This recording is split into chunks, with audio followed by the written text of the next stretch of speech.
Hello বন্ধুরা, চলে এসেছি আমি মধুবালা ব্লাউজ কাটিং নিয়ে। 32 সাইজের ব্লাউজের পেপার কাটিং নিয়ে চলে এসেছি তোমাদের সামনে। আমার ভিডিওটি যদি ভালো লাগে তাহলে ফলো করে রাখবে, আর মূল্যবান মতামতটি অবশ্যই কমেন্ট বক্সে দিয়ে যাবে।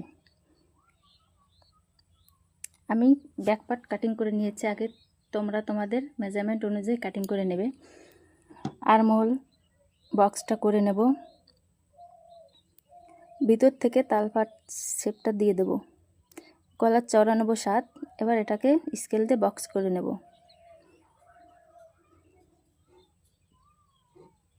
বক্স করে মধুবালার গলার শেপটা দিয়ে দেব। তোমরা তোমাদের পছন্দ অনুযায়ী গলার শেপ দিতে পারো।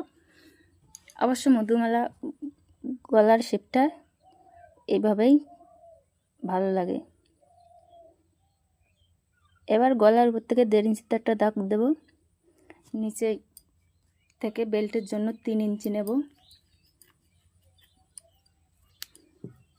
এবার এটাকে স্কেল দিয়ে সোজা দাগ টেনে নেব। এবার মেন পয়েন্টের মাপ নেব, বেস পয়েন্টের মাপ 32 সাইজের জন্য আমি 9.5 নিয়ে নিলাম। এবার এটাকে লম্বা দাগ টেনে নেব। এবার 32-এর 10 দিয়ে ভাগ করলে 3 × 2 আসবে। আমি এখানে 3 × 2 প্লাস তার সাথে আবার 3 × 2 নিতে হবে।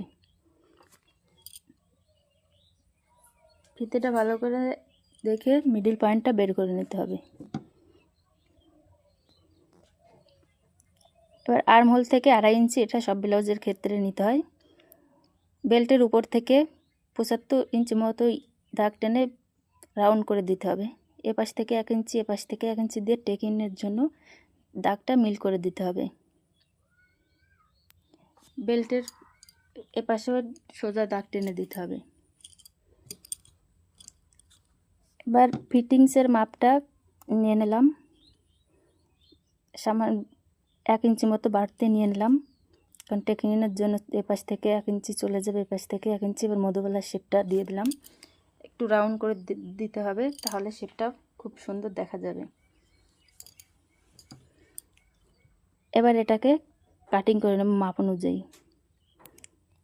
আমার চ্যানেলটি যদি নতুন হয়ে থাকো তাহলে অবশ্যই ফলো করে রাখবে, তাহলে পরবর্তী ভিডিও আপলোড হওয়ার সাথে সাথে চলে যাবে। এভাবে আস্তে আস্তে কেউচি দিয়ে কেটে নেবে। যে মাপ আছে, দাগ আছে, এভাবেই কেটে নেবে।